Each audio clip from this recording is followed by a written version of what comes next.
Hello everyone, and welcome to Straight Chilling. Each week we watch and review a horror film for your entertainment. You can send all questions and comments to straightchillingpodcast@gmail.com. And don't forget to keep chilling. Yeah, we straight chillin', serial killing. 5 cold feelings on the mic, got you reeling. 5-star ratings from the floor to the ceiling. If you get your 1 star, no time for feelings. Got a team and DJ, all the 1s and 2s. By the name of someone, so don't get confused. So grab a seat by the fire, roast them all over 2. And prepare to hear the legend of the Straight Chillin' crew. What up, nerds? Welcome to a French episode. Let's get Frenchy with it. My name is Bob. This is Straight Chilling. This is Straight Chilling. This is going to be episode number 199, recorded on Sunday, January 27th, 2019. Tonight, we're going to be talking about Martyrs. We're going to be slamming baguettes and brie, sipping the wine. The wine! Before we get down to it, let me introduce everyone else on the show. First up, calling in from Santa Barbara, California, Randy Gandy, G. Landy. What's up, man? We are not French. I don't know if that's obvious. We have very little knowledge of France by the sound of things. But yeah, oui and shit. Je m'appelle Robert. Next up, calling in from Southern Korea, my boy Soju. What up? It's your boy, I guess, Bourgeois Stains today, if we're getting French with it, you know? We are getting French with it. Apparently. Voulez-vous coucher? Whatever. Avec moi. Avec moi. Thank you. C'est soir. With me. Yeah. We know French. Tonight. I've been there. You've been there. You know Lady Marmalade. That's basically French. Yeah, we're cultured as fuck. Dude, fromage, okay? That's all I got to say. Je voudrais omelette du fromage. Martyrs. We're talking Martyrs tonight, by the way. And it must be noted, this was a Patreon pick. It was not chosen by one of us. It was chosen by supporter Stephen King. I don't know if you guys know that Stephen King listens to the show, but he does. Yeah, our boy Stephen King. Yeah, the one and the only Stephen King. Legit, our boy Stephen King. That is our boy. Yeah. We hang out on the weekends. We do Jaeger bombs. Yeah, boy. That's actually how he sounds. That's exactly how he sounds. So thanks for supporting the show, Stephen. We greatly appreciate it. And thanks for making us more cultured than we were. Say swa. Yeah. It's going to be a fucking nightmare. Let's get into a little bit of housekeeping real quick. This is the last week for you to vote on the February poll pick. If you support us on Patreon at the $5 level or above, you can vote on a movie we're going to discuss next month. You can vote between Audition, My Bloody Valentine, and, of course, Ghost, starring Patrick Swayze himself. Oh, yeah. Straight to the top, right? To the top. Audition is still winning. It's looking pretty well in Audition's favor. Good. Yeah. There's still a couple spots open for our $10 level, so if you want to pick a movie, much like good Sir Stephen King did, and have us review it, you can still do that. So jump on it if you would like. Get in there quick, because all the extremely troubling films are getting snatched up left and right. That's true. I was thinking about that. I was like, there's not a whole lot left. I was going to mention this later as part of the review in reference to other films, but we need it's like our extreme file, like our X-Files, extreme files of Straight Chilling, like a reference. The XXX State of the Union file. It's extreme episodes. It's extreme like pickup trucks and buffalo flavored potato chips. It's extreme like fucking Mountain Dew and fucking snowboarding. Baja Blast Extreme, bitch. Our Ball Blast file? This is the Baja Blast file. That's what it is. Now an entry into the Baja Blast files. Dude, if Mountain Dew wants to sponsor us, I'm... When you walk into Taco Bell, they're going to have our show playing on the speakers. That's right. That's right. We struck up a deal with Taco Hell, and they are now our sponsor, letting us speak bullshit into their poor customers' ears, as well as their horrible intestinal troubles, they'll have us. This show is brought to you by 5-layer burritos and chalupas and fucking cinnamon twists, motherfucker. Cinnamon twists? Oui. See, we are cultured. Look at that. What else we got? Shit. Twitch. You want to talk about Twitch a little bit, Justin? Oh, yeah. We're doing housekeeping. Yeah. Finally finished up our first game of the season. Took about a month to get through. Little Nightmares is wrapped up. If you want to watch the individual playthroughs, you can do that on YouTube. They're up for a little while on Twitch. Twitch doesn't store them like indefinitely, so that's why I've been uploading them to YouTube too if you want to watch that. And keep an eye out for a review coming for that game. And we got to pick a new game for next month. I've had a couple requests, so if there's a specific game you want your boy Soju to play through on Twitch, hit us up on Instagram or Twitch or Facebook or whatever and let us know. And I'll be picking a new game for next month. And Bob, you have a new video up on YouTube, which is bumping. Yeah. You want to tell us about that? I do indeed. So yeah, I got in on that YouTube action and I made a quick little video talking about my top 10 Blu-ray releases of 2018. You may or may not know that I buy Blu-rays like it's going out of fucking style. It is always, but it's coming back. Physical media is not dead, dude. It's okay. All right.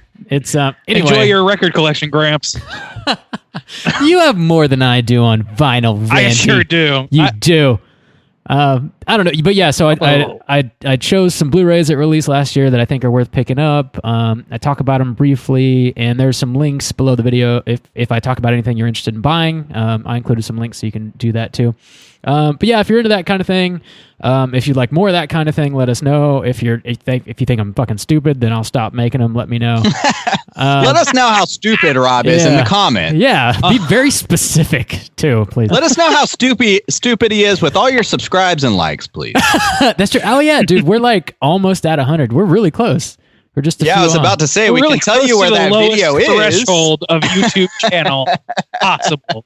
Please help us hit the lowest benchmark for any. You got to start somewhere, man. I was going to say we could tell you where those videos are at, but we don't have a custom URL, and we won't until we hit the 100 mark. So we are very close. I think it's like we need like 15, 14, 13. I don't know. We're getting close. So if you can, if you haven't yet, stop. Click on YouTube, search Straight Chilling Podcast, click on our beautiful logo and hit subscribe, please.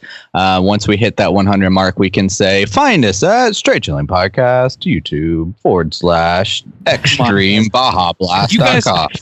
If you guys don't hop in and join our YouTube, I'm going to have to hire my fixer, Michael Cohen, and get him to tell everybody so that we can get fucking subscribed. We got to get our boy Roger Stone on. The guy who does stuff for me. Like, why don't I have one of those people yet? I don't know, man. You need him. Apparently. His name's lots of illegits on roll the dice. His name's Dick Bibbs. He needs to handle my international troubles. International super spy Dick Bibbs on the case. Dude, if I hire a guy, I'm going to pay him extra just to change his name to I just want to hire somebody and call them my fixer. I don't really care if they do anything. I just want to have a fixer. Is that wrong? No. If you ever hire a plumber, he's technically a fixer. Hey, there you go. Right? Fixing your plumbing. No, but I guess I'm going to hire a handyman. Just have him on retainer and just say, "Yeah, this is my fixer. Name's Jeff. Give you $50 a month. Let me talk about you." Gentlemen, let's talk about what we've been watching this week. Hey gang, what you been watching? Yo, Randy, what you been watching? I've watched quite a bit. I am bored. Let's see. I rewatched Moon. You guys have seen Moon with Sam Rockwell? Yeah. Or we. That's a great one. I enjoyed that thoroughly. Again, even though the special effects on the moonscape are a little dated at this point. Oh, are they? Oh, that's a bummer because I guess it came out like what, 2008, 2009. Yeah, it's like it's rough for today, but it's like it's passable. You can tell what the fuck's going on. It's the moon, bitches. It's the moon. What the fuck do you care? So I watched that. I watched The Little Hours, which was very bizarre to me. That was an odd fucking movie. I enjoyed it. It's for those who don't know, it's on Netflix. It's it's described as a late night comedy. I don't understand why that is, but it's sort of like it's like a drama it's a dramedy thing with oh shit, I almost said John Krasinski. Who the fuck? John C. Reilly. Has John C. Reilly. It has Aubrey Plaza. It has Allison Brie. Allison Brie, and what's her other dick? McCoochie. Molly Shannon, and what's her other? McCoochie's in it. Kate McCoochie. Yeah. And it's basically like this. It's like a parody of a style of movie that I've never seen parodied, which is sort of like this pastoral sort of like prestige film about like nuns in an enclave, and I don't know. It's pretty fun, and fucking Dave Franco's in it. Fucking Dave's in it. So it's pretty fun. I don't want to dig too deep into it, but didn't Sister Act fall into that category? No. That is a slapstick fucking comedy by comparison to this. I just want to give props to old Whoopi, Back in the habit. Yeah, she needs them. She's going to be in our Patreon, our poll pick for next month. So Sister Act 1, Sister Act 2, and The Nun. Since Ghost is heading straight to the top. A last minute resurgence. I like that trilogy. And then Randy. what else? Oh yeah, that's the third. That's the third Sister Act. It's the third one. The last. Abducted in Plain Sight. Have you guys seen this documentary on fucking Netflix? No. It will break your belief in humanity entirely. It's too late. Fucked up. And I watched it before watching Martyrs, and I will say more fucked up than Martyrs. Damn. I feel pretty. It gutted me. It's pretty I don't know, man. I mean, one's fiction and one's not, so that's really the key difference. But it's a documentary about a girl who was kidnapped by a family friend, and it just gets worse from there. So watch it if you're into being bummed out and fucking hating everyone. And then last but not least, yeah, I know, big sell. And then last but not least, Becky and I went and got to watch Harmontown be recorded live this past weekend, which was a lot of fun. Yeah, it was a lot of fucking fun. If you guys get a chance to listen to the newest Harmontown episode, they've refined his shitty freestyle raps into actual semi-produced songs, and they play some of them. It's so fucking funny. They riff a fucking whole song about fucking old people. And I know that sounds like a base level humor, but trust me, it fucking is, and it's hilarious. So yeah, great, good stuff. That's what I watched. Nice. Juice, what you been watching? There's a new show on Netflix. It's called Kingdom, and it is a South Korean show that Netflix did, and it's a zombie show in medieval Korea, just like that movie that came out last year that I've been talking about. No relation, as far as I can tell. I haven't done a whole lot of research, but I think it's just another medieval zombie film. But it's I haven't finished it yet. I think there's only 6 episodes. They're about an hour long a piece, but so far I've been really impressed by the cinematography of it. It seems like they put a lot of work into this. It actually looks really good. So it's a quality show as far as I can tell so far, and it's so yeah, I've been really digging on that. And good practice for my Korean. I'm oh, I know what that dude's saying. I know what that dude's saying. So that's nice. Yes. But so yeah, that's on Netflix. That's mostly what I've been watching. Things keep popping up. Netflix, I was just watching it. It was Ted Bundy now. Watch this Ted Bundy show and all this. And I'm just man, like Randy said, sometimes I'm just a little bummed out because I'm I know this is what's popular on Netflix, but we just have this terrible obsession with these terrible things. It's it's been a heavy week for me in terms of viewing. Yeah. And Martyrs is one thing because that, but like you said, oh, let's watch this Ted Bundy documentary, or let's watch the, we've talked about this before, especially old Bish too was getting off his lawn about it, but the whole obsession with true crime and all that stuff, and I'm just man, we probably shouldn't be that excited propping these people up. Yeah. Fucking There's a- goddamn there's- Ted there's a Bundy and level to people who which it's abduct like acceptable. girls, like taking Yeah. like girls and kidnapping them and shit. It's like, god damn. It's like you always get like the copycat like scenarios and stuff like that. And I'm just like, I don't know. I Yeah. don't know. Get I off- think it's get pretty. off I my think lawn. true crime is fucking great. So like, it's very, very fucking enlightening to find out what humans can fucking believe and are capable of, and how they're fooled, and how like, I don't know. I think it's worthwhile to note some of that stuff. But yeah, there's also a weird glorification of fucking Ted Bundy right now. Yeah. Which we can talk about. But Which we'll talk about later. Yeah, we will. Yeah. Is that it, Juice? Yeah, that's about it. Cool. So yeah, I watched a few things. I did actually watch that Ted Bundy documentary, the Ted Bundy tapes. Me Did too. you guys watch? You did? You watched it? I've seen a couple episodes. There's only 4. Yeah, there's 4. But- I watched all 4 of them, and it was I knew like the gist of what Ted Bundy had done. I didn't realize that he like escaped multiple times and stuff like that. Like kind of crazy. He was a little more involved than I realized, and like he represented himself in court. Like he thought that he was better suited to do so than his lawyers were, and I just like his ego is insane. But I mean, I don't know, just learning a little bit about the inner workings of that man is interesting. It is like kind of dangerous, like walking that fine line of you don't want to glorify this person, but it's like a train wreck. You can't look away or whatever. It's just learning how depraved some people actually are and like what they are capable of. It's fucking I don't know. It's interesting in There's a a very catharsis. dark way. Yeah. It's a catharsis for me. Like, you get all that shit out. It's the same thing as with like a pretty brutal movie, Yeah. except it's fucking real. So there's an added sense of like immersion for me.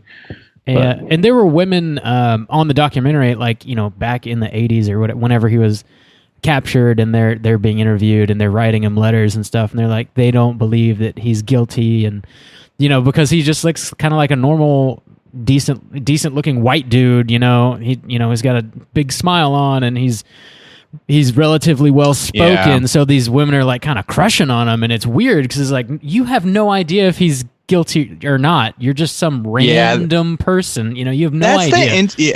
That's the interesting like aspect of it, like to me. Yeah. Like it's almost like people, like their brains can't be like, they see it and it's like, here's an attractive man, and here he's like very personable and charming, and like their brain just won't let them accept that's the part. We like grow up with these cartoons and the dudes have like the twisty mustaches, or they're like they have these like looks, and like it's almost like people build this like, no, that's not possible that somebody is capable of that, and their like brain won't let them accept it. Because like one big thing, it's not horror, but it's like R. Kelly's back in the news, big thing, like in the music world or whatever. That shit's insane. And like but the women who like defend him, or who like say things like, oh, I'd let R. Kelly like rape me, or like terrible things, but like people say it, say it, and he's got this level of success and this level of like just like good looks and rich, and it's just like it's such a weird, that's the most interesting thing to me,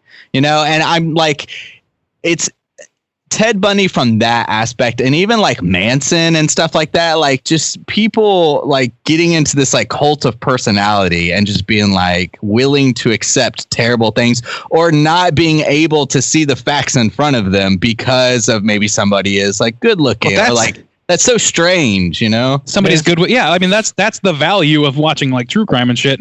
It's not to glorify anybody who did anything horrible, not usually anyway. It's really to be like, it's like cautionary tale at the same, and it's a catharsis at the same time. It's like, you can be just like a regular dude in the streets and a piece of shit in the sheets. Like that's it. That's reality. The reality is that you don't have to have a fucking Snidely Whiplash mustache to fucking be a villain, a devil person. Ted Bundy was known for shitting the bed. It's true. It's his big crime. Everyone knows the shitting. Now that you mentioned R. Kelly, I was at a blue collar bar on Friday, and it was karaoke night, and I watched a middle-aged white dude sing Fly Like an Eagle, and it was one of the greatest things I have ever witnessed. Anyways. Wow. I also is he not up on the news or? I have no idea. Probably not. Actually, most likely not. Okay. I watched another Netflix show called Trigger Warning with Killer Mike. Are you guys familiar with this show? I am familiar with Killer Mike and his views on guns, so I'm assuming that's what it has to do with. It's got it's a show. There's like 6 episodes up on there. If you're not familiar with Killer Mike, he's one half of Run the Jewels. He's a rapper. He's got a lot of music out there. He's from Atlanta. The show is taped in Atlanta, and each episode has its own topic. They're like 45 minutes long, I believe, something like that. But he kind of jumps around, like I don't know, like one episode is based on like the Crips and Bloods monetizing themselves. Like he was using the Hells Angels as an example, like how they have merchandise and you can buy stuff with their logos on them and stuff. And he's like, why haven't black gangs done the same thing and like monetized and potentially should they make enough money off merchandise, maybe they won't have to sell drugs and do illegal activities and stuff like that. So he's sort of like coming from a decent place when he's making these episodes, but it's like, it's crazy because he gets like, you know, Cripa-Cola. He tries to like sell Crip and Blood sodas, and he totally manufactures the sodas, and they get like labels designed, and they're going around carrying cases trying to get like people in Atlanta to carry these sodas and stuff. It's, I don't know, that's just like one episode. There's another one where he tries to teach That's really people. funny to think about. That's like an interesting concept. He has interesting ideas. Some of them are really outlandish. But Cripa-Cola doesn't qualify, or he creates his own religion in one of them. But I'm interested. He sort of expresses that Christianity is sort of not helpful to the black community, so he wants to create his own religion with like a black Messiah, with like a black Jesus, basically. And he has this friend whose nickname is Sleepy because it looks like he's asleep all the time. And that's Floyd. Oh, that's an inside joke. That is great. Oh, anyway, he actually knew a man named Sleepy P. Floyd. Sleepy P. Floyd. Holy shit. Anyway, he gets his buddy who just looks like he's napping constantly to be like the Messiah of his new religion. It is nuts. Anyway, it's pretty entertaining, and he's got some interesting ideas. Killer Mike, he's a well-spoken dude. I like him. He seems chill. Chill. One day I'd like to start a religion, so just be on the lookout. Cooter Hunters of America is a pretty good start. Well, now that you mention it. Oh. That's more of like a gang. That's more of a squad. Well, I mean, the Crips are going for martyrdom. Why not you? The Church of Cooter. Everyone gather around. Speaking of martyrs, segue. Let's talk about the main event. Martyrs. Get into the back of the box. What's on the back of the box? Martyrs from 2008. I love the Rob. Going in vein of how you just decided to enunciate those words, I'm going to ask that you read the back of the box as if you're a pro wrestling promoter. Oh, and this movie is your prize fighter. Okay. Get going. I'm going to do my best. I'm not up on wrestling, but here we go. You can do it. The plot of Martyrs is as follows.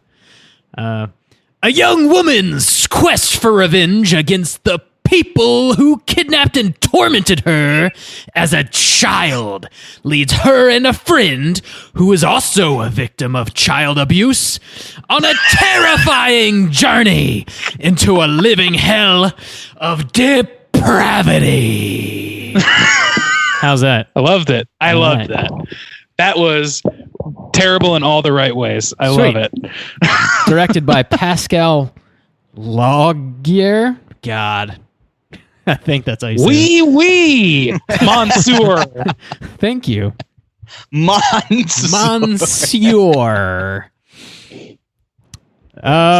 Martyrs, chosen by Stephen King. Again, thank you, sir, for supporting the show. Gentlemen, have you seen Martyrs prior? And were you aware of it? Is its name kind of rings out. It's sort of infamous in the horror community. Were you aware of this movie at all? And what were your thoughts going into it? I was aware of it as a movie. I know that it had a reputation for being pretty fucking brutal. And I didn't know for sure that it was a new French Extremity film until it started. And I was like, okay, they're speaking French. That's definitely where we're going with this. But I didn't know much beyond that. I didn't really know the plot points. Really, my main method of entry into that whole subgenre is high tension. So that's my experience in that realm is pretty limited. Cool. Juice, what about you? Yeah, I have actually seen this movie before. I don't remember exactly. A few years ago, I watched it, and pretty much for its reputation, I think it was the reason I kind of sought it out. I was like, well, here we go. Let's do it. I was familiar with this film, and I was thinking, like, when it got picked, if I was excited to watch it again. I don't know if I was excited. I was intrigued to watch it again. Yeah. I was like, okay, like covering this again. It's been a few years. This actually, I was confusing this movie, and I don't know why. I'm really not sure why, but in my mind, this movie and Antichrist, Lars von Trier's Antichrist, they occupied the same space. So I was like, which version of the movie is the right one? And I started looking Criterion Collection Martyrs, and that is not a thing. No. So I came up short on everything. I was like, oh, what's going on? No, this is not a Von Trier film. Von Trier film. So you watched Antichrist, is what you're saying? No, I have not, but I want to now. I was kind of looking forward to it because I was like, it's a Criterion film. It's probably pretty good. Mm-hmm. Would you guys recommend people check Martyrs out? Hard question. Loaded question. Yeah, it is a hard question. I mean, I find it I think it's a very interesting film. Okay. For me personally. So, I mean, it's hard to recommend because you don't want to be a weirdo. Like, too late. Like, you got to watch this film. This chick gets beat. You don't want to be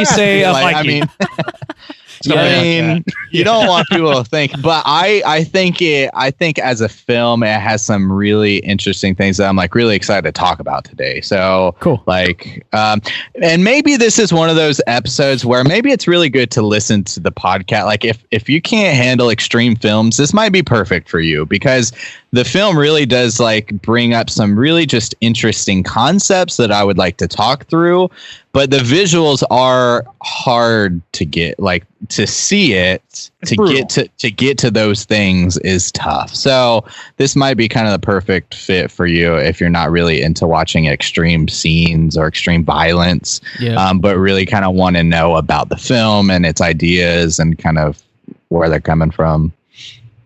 Yeah, listen to this us really shittily relay whatever the themes are of this movie. Okay. Yep. No, I think if you're up for a challenge, a brutality challenge, this is a good movie for that. But it also has some value beneath that, or at least some stuff to think about. It goes beyond the Hostels of the world, I would say, in terms of having a point or a point of view. But if you're not up for a challenging watch in terms of visceral reaction, then do not watch it. Don't do it. Watch a summary, listen to us bullshit about it. If it sounds like something you are not into, then you will not be into it because whatever we say is going to pale in comparison to the brutality on film. Yeah. This is not the feel good hit of the summer by any means. This is like you put this on and you feel like doo-doo brown and then you just feel that way until the end, basically. You feel like a puddle of doo-doo brown at the end. Liquid doo-doo brown. I had seen this movie once prior as well. Just based on its reputation, I was curious about it. It's a hard movie to get through. I wasn't really excited to watch it again. And I would recommend it if you're into the new French Extremity subgenre. Like if that's something you're into, then definitely check it out. And if it's not something you're into, then don't. It is like, I guess you could compare it to a Hostel type movie, but this seems to have a point, and there's not just like, the first half isn't a softcore porn such as Hostel. So that's always a bonus. Martyrs. Let's go ahead and jump into the review. I'll drop that spoiler warning. Spoiler warning. Just to kind of start it off, if you're unfamiliar with the new French extremity like subgenre, I guess we can sort of help define it briefly. This is coming off Wikipedia here, but it's a term that was coined by an art form critic, James Quant, for a collection of transgressive films by French directors at the turn of the 21st century.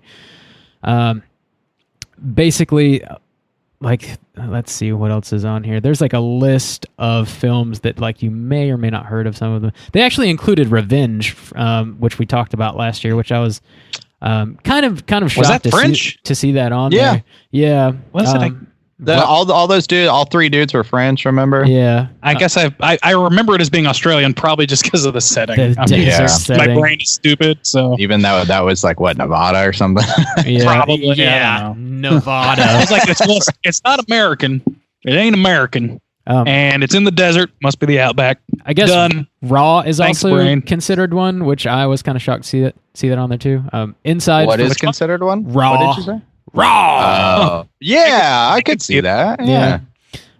Inside, Frontiers, Them, High Tension, Secret Things. Man, I like a lot of these extreme movies. Apparently. Yeah, of Sorry, the it's- ones that I've seen, I think Martyrs is probably my least favorite of the 4 or 5 that I've Really? seen. Anyways, yeah, I haven't seen a bunch, but yeah, I could see I that. thought that was kind of shocking because Martyrs seems to be the one that gets talked about the most, I think.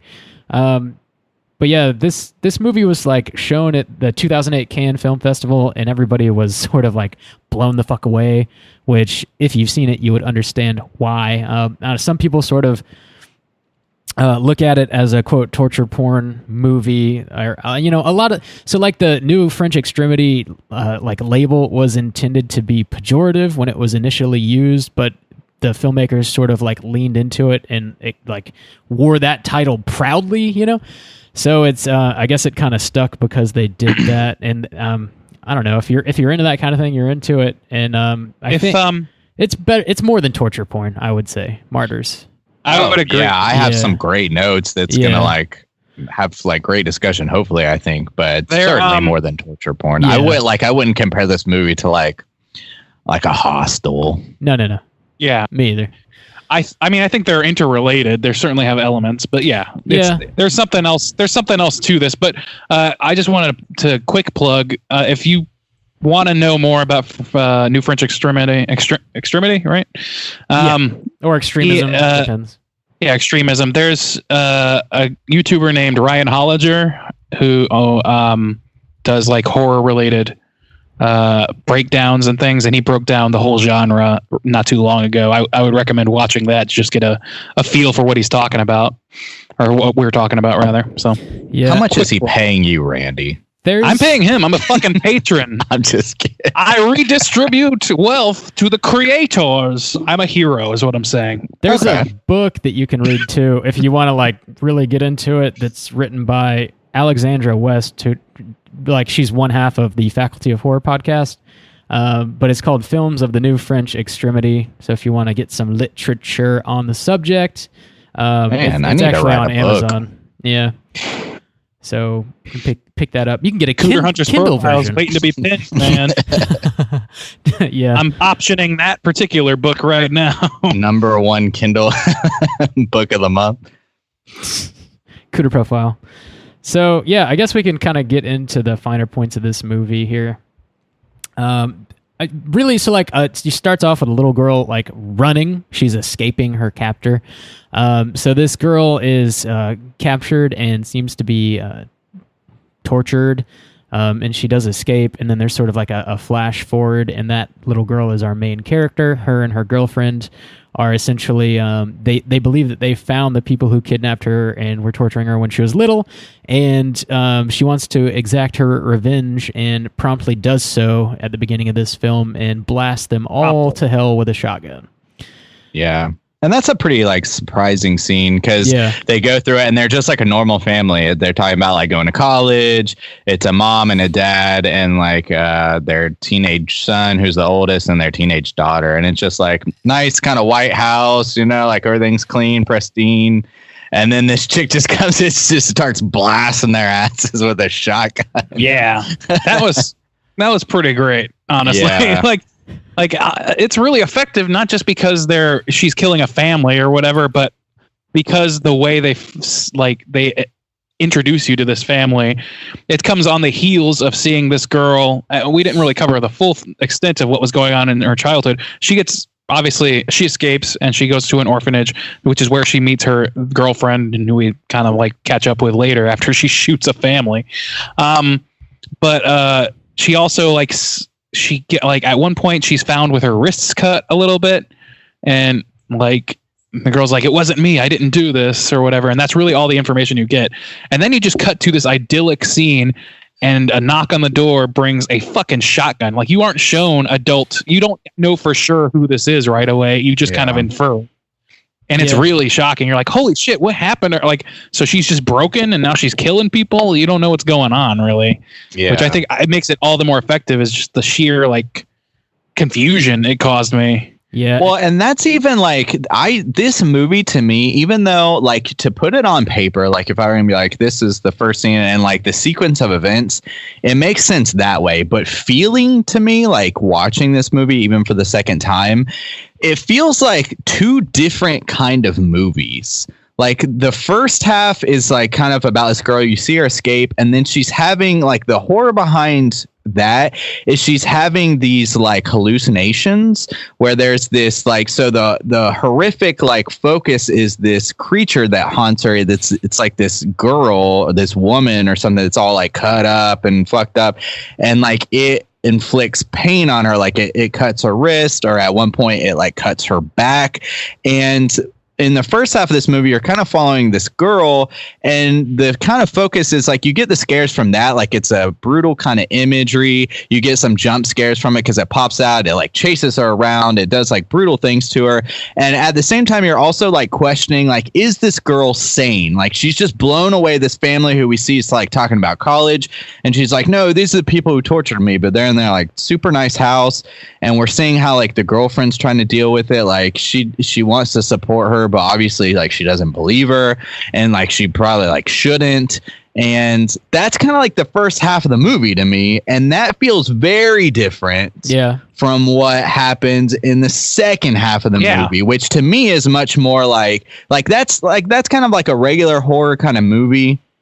The second half is more brutal, but it's more like philosophical. It's like brings up a bunch of ideas. And so to me, even in my first viewing and second viewing, it's felt like it's like two different movies, even though it follows like a clear path of like storytelling, like this happens, and it all makes sense together. But like the feelings to me are very different. I agree. Like in the first half, definitely like when you got basically the resolution of that first half, because like you said, it's like a 2-part play. Like it's there's a whole two arcs to this whole story. And the first arc is what you described, which is a traumatized little girl growing up and shooting a whole family in suspicion of them being, or the parents at least being, the people who tortured her as a child. She believes this and she is confident, but she also like sees things maybe. She like clearly is being tormented by some sort of either ghostly specter or figment of her imagination. And her girlfriend, who wants to support her and clearly is in love with her or something, she gets a call from her and says, where are you? Tell me the address. I'm going to come rescue you or whatever. And she shows up and she sees all this stuff and she's really fucked up about it, obviously, but she continues to help this girl because she's in love with her or whatever.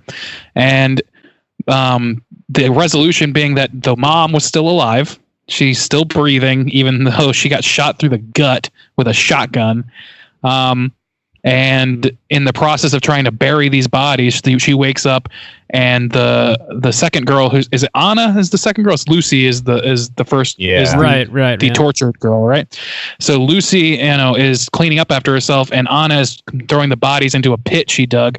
And the mom wakes up. And so she's like, okay, well, I'm going to get you out of here. She doesn't want this person to die because she doesn't know even for sure if this is the person. And she would have called the police if it was her choice. That she makes that kind of clear subversively because she also is dealing with a not very chill person in Lucy. And then as that's happening, Lucy catches wind of it somehow and then beats the fuck out of the mom, knocks down Anna, knocks her on her ass and beats the shit, breaks the head of the mom.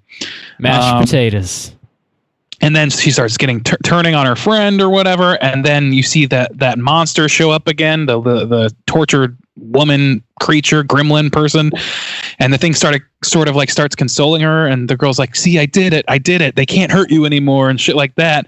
And then she starts cutting her wrist. But in her mind, it's the creature cutting her wrist. And we finally get a resolution in that Anna sees this happening. And it's just her. It's just Lucy cutting her own wrists. Yeah. Whatever's there is in her mind or is at least invisible. At that point, I was a little bit mixed up about what it would be. It's guilt. It's her guilt because we also get this scene of when she was a girl escaping her captors, originally, at the very beginning. One thing that we're shown later on is that they were in this big ass abandoned warehouse or something, and she sees another girl. So she sees another girl who was also there and being tortured, and she doesn't help her escape as well. She just escapes. With the idea I'm coming back. But by the time the cops go back to the warehouse, the girl who was there is gone. Everything's gone. So it's not so it's her guilt of leaving that girl behind and she's inflicting the pain on herself. How could I do this? It's a guilt and it's trauma and it's a physical embodiment of those things. Not a mental embodiment that only she can see. But she doesn't. She believes that other people could see it if they can just, turn around at the right time and so forth. But we see her cut her. They can do it. They can spread their wings and fly. Then I can do it. Bob. If I just believe it, I'll kill this bitch. Oh, okay, sorry. That's a whole movie. Think of High Tension, which is to me new French Extremity. That's ubiquitous to me. That is High Tension, and I'm okay with High Tension. It's not my favorite movie though, because I feel like it's good. I feel like it's a simple rug pull that at the time was fairly common to have sort of the twisty ending, which is, oh, everything you thought about this isn't actually accurate. It's actually this person, or actually, things like that. So that didn't really, do it for me. But I'm sitting here watching this movie and okay, so it turns out to be exactly what you kind of suspect all along. But there's still a whole half a fucking movie here. Where the fuck is this going now? I paused it just to see what the timeline was. We were legit almost exactly halfway through this movie. And I'm okay, so what happens now? We kind of got the resolution. Are we going to see this girl sort of go crazy similarly and have her own manifestation, which would have been fine. But it goes in a completely different direction. It goes Cabin in the Woods on my ass. I did not see any shit after that. So here's what happens in brief. So the girl, Anna, is alive and her friend has just killed herself. And she calls her mom just to hear her voice sort of thing. And as she's doing that, she notices a hammer sitting on a TV stand. And the hammer sort of falls down. Well, before Lucy was just when she got mad or whatever, she was just tearing shit up. So she was you let her, she starts swinging shit around, throwing bookcases on the ground. So she busts a hole in a wall or something. Yeah, basically, in short, she finds a hidden passageway. Yeah. To a basement that is very immaculate and very sterile. It's like a doctor's kind of right. But it's also everything's stainless steel. Yeah. Fucked up art gallery. Pictures on the wall, which are some real, by the way. I don't know about all for sure, but some of those I have seen before for sure. And they're of people who are dying but not dead yet. And she goes down there. She's like, what the fuck is all this? And she finds a trap door, which she sees keys. She unlocks it, finds basically like a woman who is in every bit in as bad a shape as the demon figment of the girl's imagination that we saw. Yeah, I forgot some of those scenes. Who his eyes has like an eye shield stapled and bolted to her head. Oh my god! When she takes that shit out, dude, oh my god, that was one of the most hard things to watch for me. I mean, we'll talk about the ending scene. That's like the biggest. Like, oh my god! But that, like, pulling the staples out of that girl's head, like with the flathead screwdriver, and they're like these big ass like bolt staples. Oh my god, it was gruesome. So yeah, so like she finds this woman, and she's like, naturally, I was like, well, I got to help this person who is definitely beyond repair and at least a few major capacities. The woman can't speak. I'm assuming her tongue was cut out, though I don't know if I saw that or not. Or she doesn't speak. And she has this eye thing on, which she brutally has to like remove staples to take off. And the girl's, oh my God, the woman's emaciated and could have been down there for years. We have no idea, and probably was. And as she's trying to help this woman sort of escape, the woman starts kind of freaking out, and she's trying to calm her down. And then in through the door walks the fucking trench-coated Matrix people who shoot this victim woman down. Yeah, and like they're coming in with their trench coats and shit, and I'm like, what the fuck is this? Is this the Mademoiselle? So another Cult of Thorns situation going on here, and fucking that's what it ends up kind of being. So a whole group of people come in and they ask Anna what happens. They bring her back down and sit her down in a chair in this basement area, and the Mademoiselle shows up and explains in brief what they do, which is they systematically torture people, primarily young women, because they're quote unquote more susceptible, in order to push them to the limits of human existence, keep them alive, but torture them enough to where they can see beyond the veil of reality or beyond the veil of life and see what lies beyond. So there's like two sections. So martyrs are like the ones who actually make it. So like they recognize, like, as a cult, as a religious group or whatever, they think like, there's another world or another like plane of existence or whatever, and like you can obtain it or at least see it or unlock the secrets to it. But it's only some people. So like they recognize like, oh, your friend who we tortured, they either break mentally, because they talk about how they do it very slowly and each one starts to have hallucinations. So she's like, what did your friend like see? And she talks about like the girl that she saw, and the girl that they blast away that had like the staples in her head. They're like, yeah, she saw like bugs all over her body. And so they reckon like they have like this process of like kind of breaking the mind down. And they're like, it either turns to mush or you like excel beyond like the plane of existence or whatever. So it's like this whole like religious thing. Yeah. So she goes through like this flip book of like, see, this person was a martyr. They're dying of like leukemia, but you can see like their eyes, like they're like, they're not aware of their pain. Yeah, but they are experiencing euphoria. So to my mind, as somebody who's not batshit insane, I think, oh, they're trying to push people to the point where they are just in shock. That's the whole idea. You just torture somebody into shock. Great. Cool fucking cult, guys.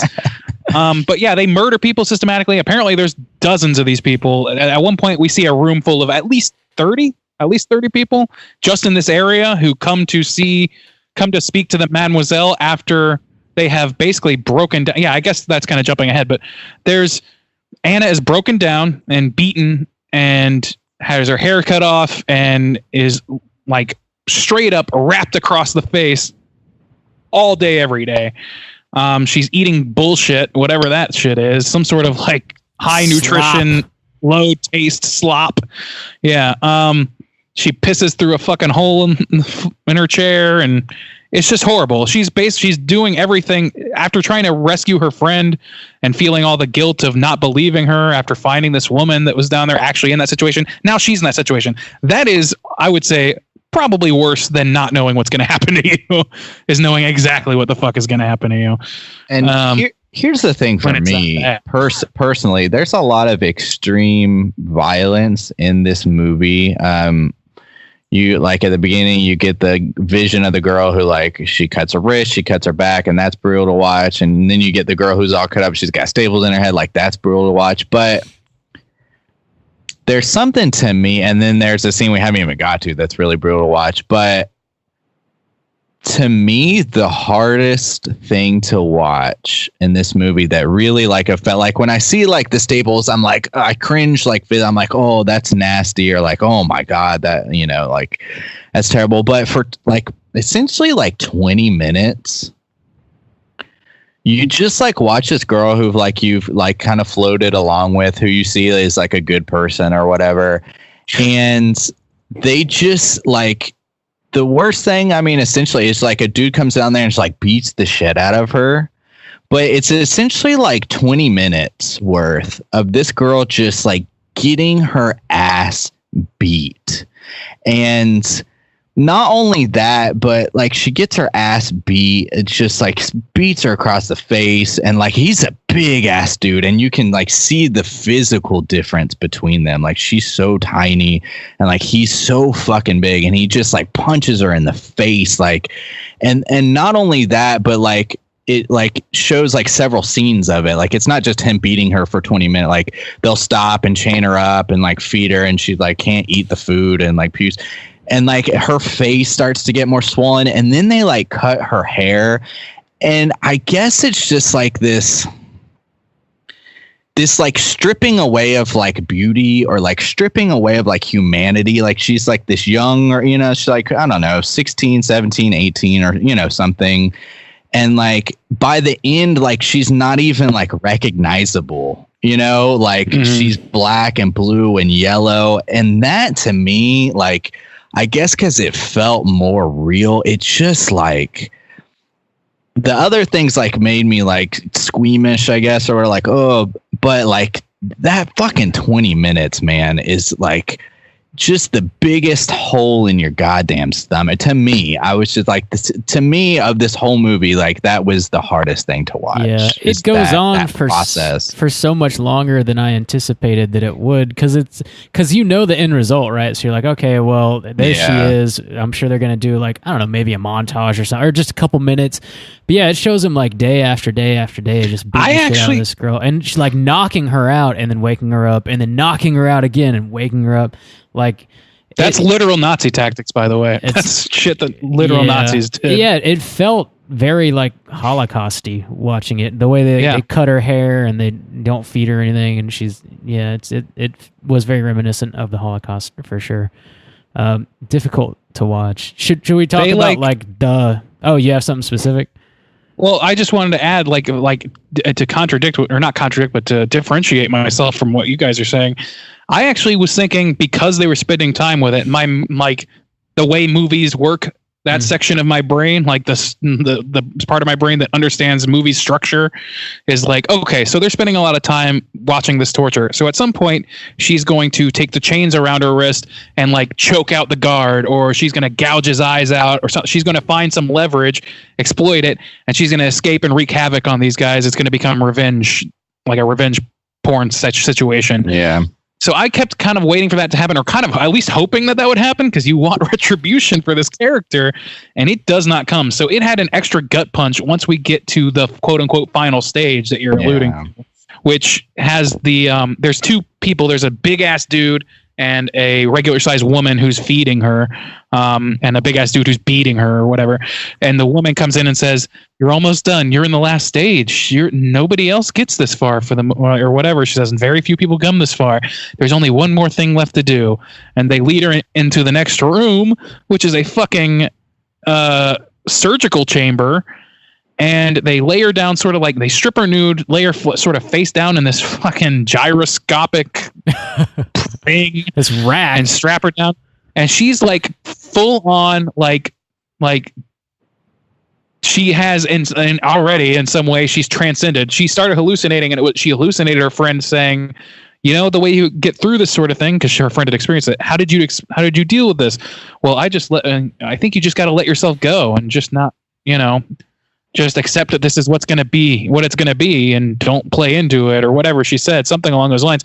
So she's just sort of accepting, and she feels the pain. She feels all of it, but she fucking just deals with it without complaint or sound. She doesn't scream when he starts operating on her without anesthesia, and you come to find out that he is straight up flaying her alive to like every bit of skin on her body except for her face has been stripped from her body by the time he's done, and he straps her up and hangs her up under a bright light.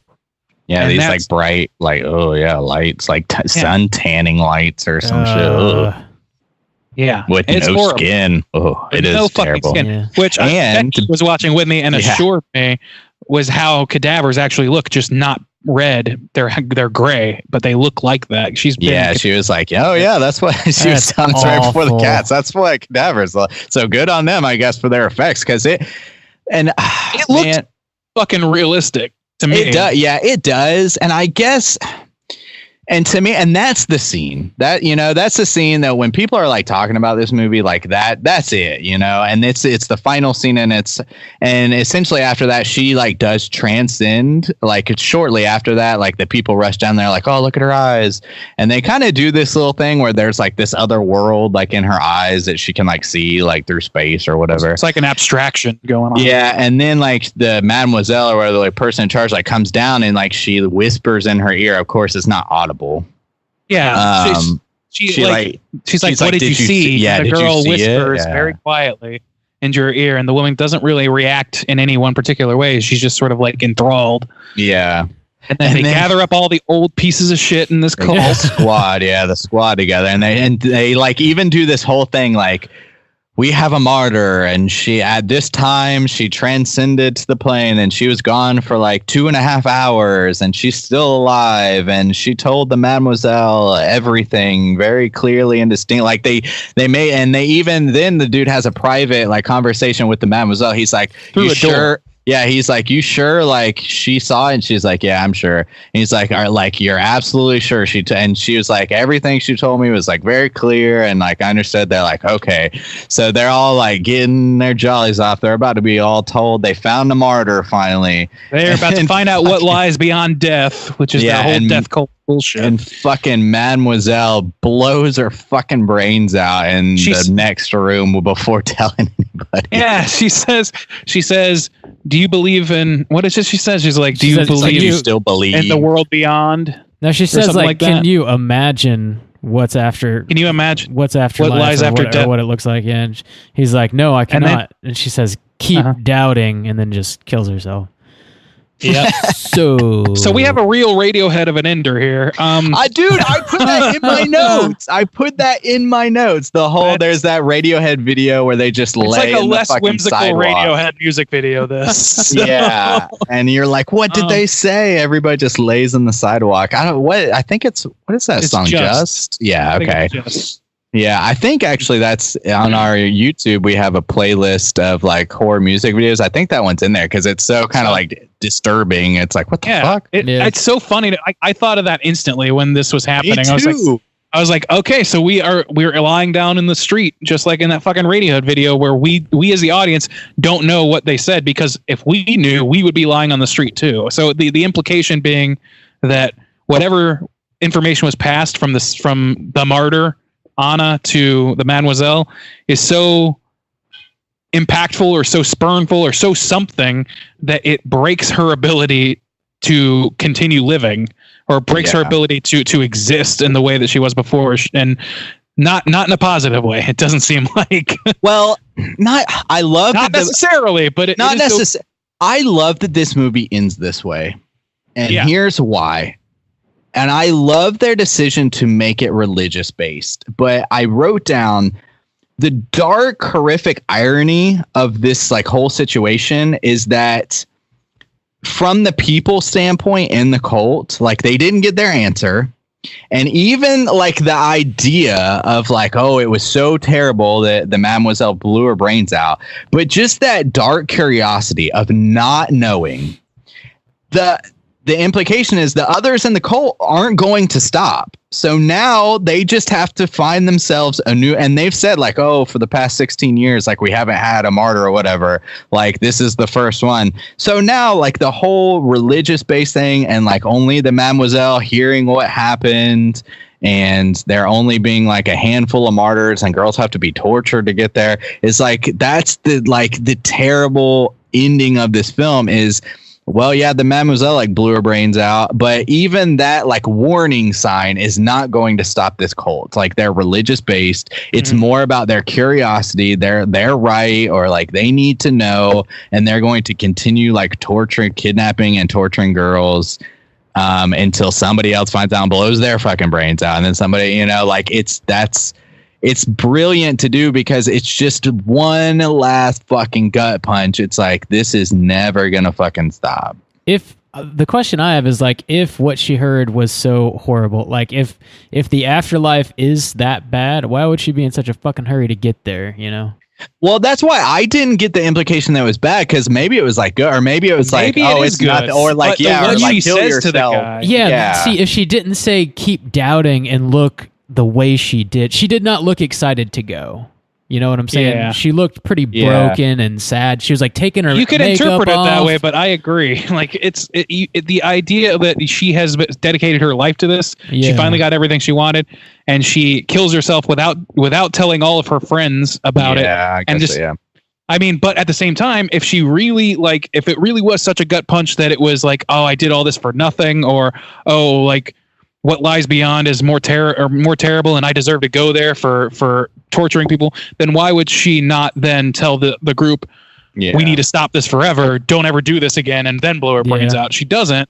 So it's left hanging in the air like that, just the way it ought to be, because that's a definitive answer that we can't have. You can't, and that's the brilliance of it. Is like, we're like, what could she have possibly said? It's like there's no answer you could say, because it's like you're talking about another realm of existence. But that's like the whole thing as a filmmaker. Well, I mean, but then you're putting yourself in a corner. Yeah. And like philosophically, you're just thinking like, what could she have possibly what's so terrible that she'd like want to blow her brain? And that's the whole idea. That's the brilliance of it. It's like your mind wants to, you can't help but wonder, like, what was it? What could it possibly be? And you come out with these scenarios like, oh, like it's just your brain. Like it's like it's this, like the irony of the curiosity. It's like you're doing what the cult would be doing. Like they want to know, like regardless, it's like they have dedicated their lives. They don't care about beating the shit out of or like skinning them alive. Their whole thing is to know, and they were just had that ripped away. And like you're doing like kind of the same thing as them, like in a like your in a curiosity, sense, but you're not in control. And also the kind of ironic thing is, should they find out what the Mademoiselle found out, they would likely just kill themselves anyways. So if that's the end result, just fucking kill yourself then. You know, if that's gonna happen anyway, just do it, or stop. This Mademoiselle is clearly she is clearly a higher up in this organization, and if it's like saying, okay, I'm in a football club, but I'm like a minor. I'm a minor player. I sit on the bench most of the time, and this fucking guy on the field gets his ass hurt, and he's like, I'm never playing again because I just found out what the dangers really are. And like, do you want to play anymore? Why would you want to play anymore if you really want to just end up the way that guy does, go hurt yourself? That's a bad example, but you see somebody else. Well, it's a tale as old as time. Yeah, I mean, old people constantly it's like, it's the older generation, like, oh, listen here, like they've been there. But then the younger, it's like, well, I want to experience it for myself. Like, that might have been your experience. It's like, even if Gramps can't handle it, all these people are like, they seem to be older, well-to-do people, so maybe they want to know so badly because they're sort of on their way out anyways. They only have a few years left to live. And also, that makes it even more ironic. Like, if you know you're just going to die in a couple years anyways, I mean, just wait or kill yourself. Like, just do it. You really want to know what lies after death? You can kill yourself. That's making it religious based is the most like believable thing, because you're like it makes it like people do crazy extreme things for religion. Like, like making it religious based, I think was a brilliant move, because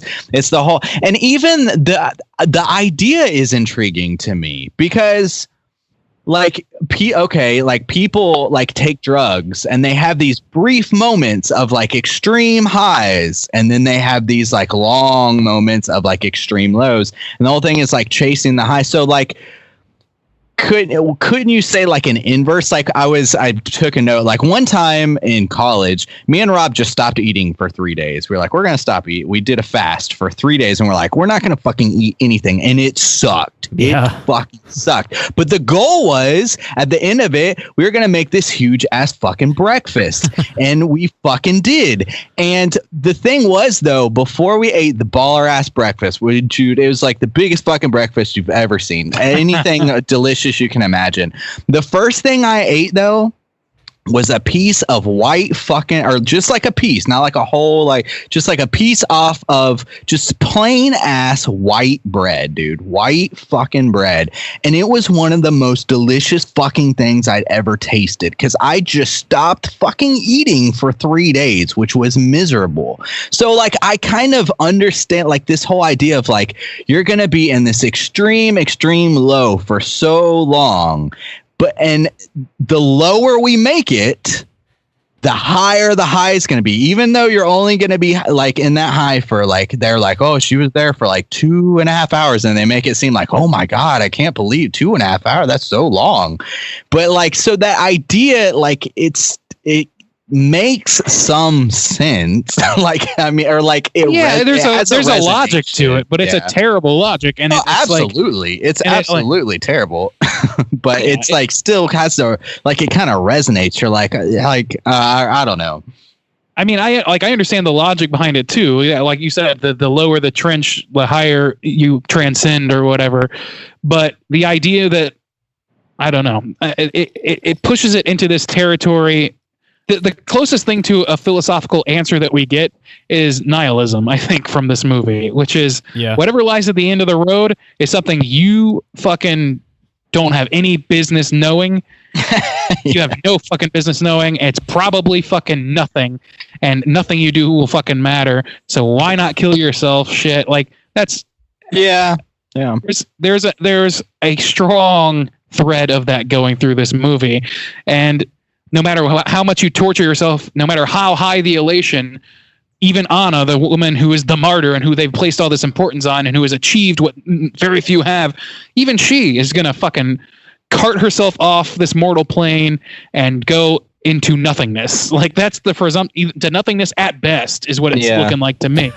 So like it doesn't matter how to me, I see it as like, this whole movie is to point out that whatever pain that you experience in life is going to be with you in life. And it doesn't, like, what happens at the end of your life is not going to change that.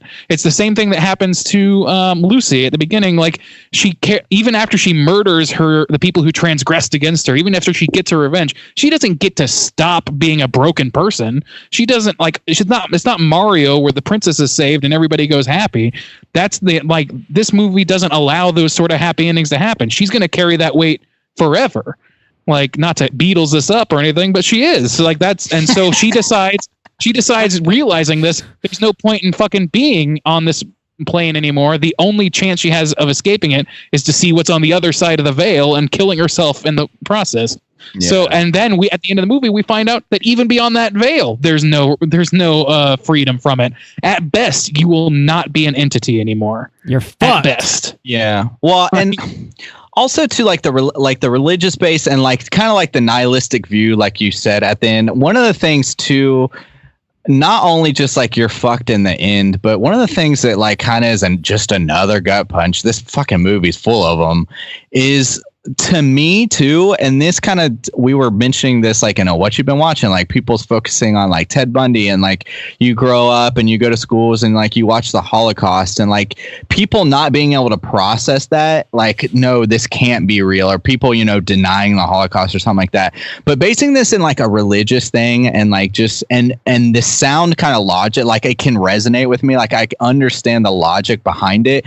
One of like the kind of last kind of gut punches I'm left with is one of the worst things about this movie is like in myself is I can believe that sort of thing could happen, you know, or like, even though it's like an extreme concept, like, oh, they skinned somebody alive, and somebody could like say like, no, that would never happen. But the thing is like, we're filled every day with like these like you can watch on Netflix. That does happen. Like, yeah, that people like kidnap people and eat them and do terrible things to them. And so like the idea, it's like, I'm watching these terrible things, like I'm watching them happen, and I'm feeling like, oh my God, like they're beating the shit out of this girl, they're cutting her hair, they're like skinning her alive, they're stapling her head.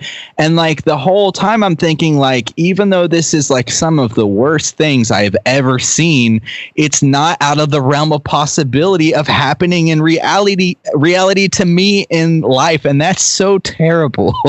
Like, that's such a terrible revelation of myself to think that. And like, you kind of want to go back to this idea of like ignorance is bliss, kind of like you don't even want to know sometimes. It's just like, and then Randy's like, it's cathartic, you know, you watch it and you're like, yeah, this happened, and it's like, oh, kind of a warning sign, a cautionary tale. But like, as like a human this being, movie I wouldn't characterize that way. Well, no, but as a human being, you're just like, God damn it, like, fuck, you know, I don't know, it's kind of a bummer.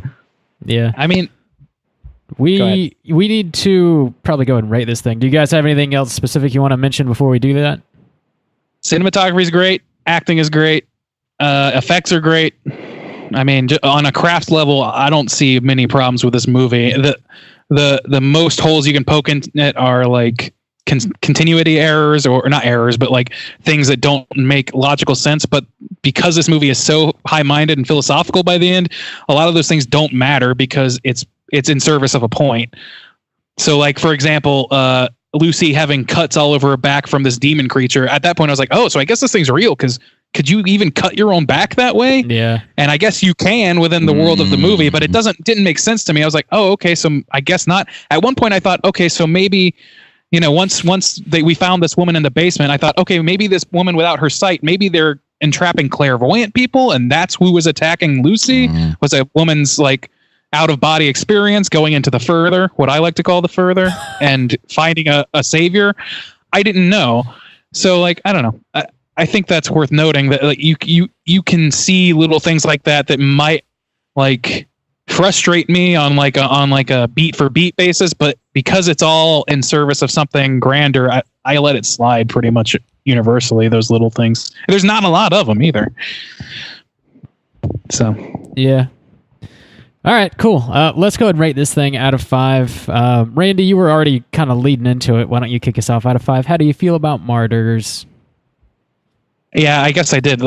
I basically just gave my spiel on it. I think it's a very interesting fucking movie. For me, the torture aspect is tough to watch, but not so much so that I couldn't get through it or anything like that. I think, like I said, the acting is great. I actually really love that it's like a story in 2 parts, where you get sort of like the earthbound carrying of pain, and then the natural conclusion of enforcing the most pain you possibly can on somebody, and seeing, you know, how they cope with it. Those ideas sort of like enmesh with each other in a way that I thought was really interesting. It's a huge fucking bummer, this movie. And it's difficult to get through emotionally and psychologically and fucking on a visceral level. So I think it achieves every goal it sets out to achieve. And if I had any complaints, I'm really having trouble coming up with them right now. So I don't know. I think maybe my biggest complaint is that it's pretty fucking bleak, and it is sort of leading in terms of like, while it does leave things kind of wide open at the end, it's not so wide open. They sort of narrow the scope to something horrible as seen. I think it's pretty clear that that's the conclusion that we're to draw, is that whatever she was told by this quote unquote martyr, whatever the mademoiselle was told, was something that she did not expect to hear and did not want to hear, because if she expected to hear it, she wouldn't have gathered all these fuckers there to hear her shoot herself in the next room. So there's an implication that whatever's beyond is worse or bad or not worth going to or whatever. So whatever hope you have for the afterlife is pretty much shot in this fucking movie after all of the torture that you endure vicariously through your characters. So it's a gut punch, and I would say it's a 4.75 for me. Wow. That's very high. Very high. It's not a movie I want to rewatch that often, though. That's hell no. Let's put that out there. It's not a rewatch. Hell no. Juice, how do you feel out of 5? I actually feel pretty similar to Randy in the same kind of points. I think it is a well done movie that's really difficult to watch, but really fun to talk about and really interesting to like ponder the aspects of it to me. So I'm glad we were kind of like made to watch it again and talk about it again. It's another one of those like I don't want to watch it again, but at the same time, like if I had to, like I wouldn't bitch about it. Like I wouldn't be like, oh, I gotta watch Martyrs again. Yeah, it's just like you gotta know, like fuck me, like I'm gonna be bummed out for a while. But one thing I didn't mention too, and I didn't pay attention for a lot of it, but during like the beating scene and like when they're cutting her hair, there's some really good use of soundtrack. Like it like really made it the sinking even more effective. Like the terrible. And I'm not sure if that was used even more like throughout the movie. It just in that particular scene, it really stuck out to me because I was already just like really, really, really sad.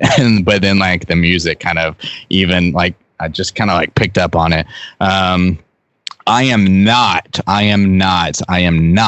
giving a half star for Yabos. And I was going to ask you that. Good man. I was going to ask you. You're revising your Yabo stance. I am not of the Martyrs giving a half star. You cannot torture boobies and give half stars. Man's got to have acceptable. A code. At one point, like that one chick who had staples in her head, she had like half a breast like cut off her. It was like, it was all like, it was terrible. Anyways, no. And really the thing for me is it's going to come down to personal preference. Like I think this movie's done well, and I'm not going to give it a 5-star. What's going to kind of keep it from that is the two halves of the movies, and I don't even know how to fix it, but it does like stand out to me. Like the first half feels like a traditional kind of maybe like schlocky kind of gory horror movie where you get some jump scares, you got a creature and it comes crawling down the thing, and then the second half just totally feels different. And like there's a weird disconnect for me when I'm even thinking about this movie where I'm like, God, they feel so different, and even the sequences feel like disjointed, like like the beginning scenes where they're girls and then the blowing people away scenes and hiding the bodies, like it all just has such different feels that like kind of feels off to me. That paired with just what a total bummer of a movie this is, and so brutal to watch. I was going to say, I didn't even mention the whole skinning scene, like on a visceral level. And maybe by that point I was just so beaten down, like emotionally, that I was just like, oh, she's skinned alive. Like, oh yeah. There's her body or whatever. It's weird that your experience, like as a viewer, sort of mirrors hers, where it's like, you give up on fuck it. Yeah. Just kind of accept, okay, well, the worst thing that you can think of, that's what's happening next. Oh, yeah. That's because because I was so broken down, like by the beating and the 20 minutes of torture that I like, by the time that came, I was like, like that is kind of weird that it mirrors that. But, so it's just so hard to watch. Just overall. So I'm going to give it a 4-star though. I think it's a great movie and I love the ideas it brings up, but it's hard to recommend because like I said, you'd feel like a weirdo being like, hey, watch Martyrs. You really need to watch Martyrs. And people would be like, what the fuck is wrong with you? Are you ready to hate life? Yeah. So, but I thought it was a good movie. Cool.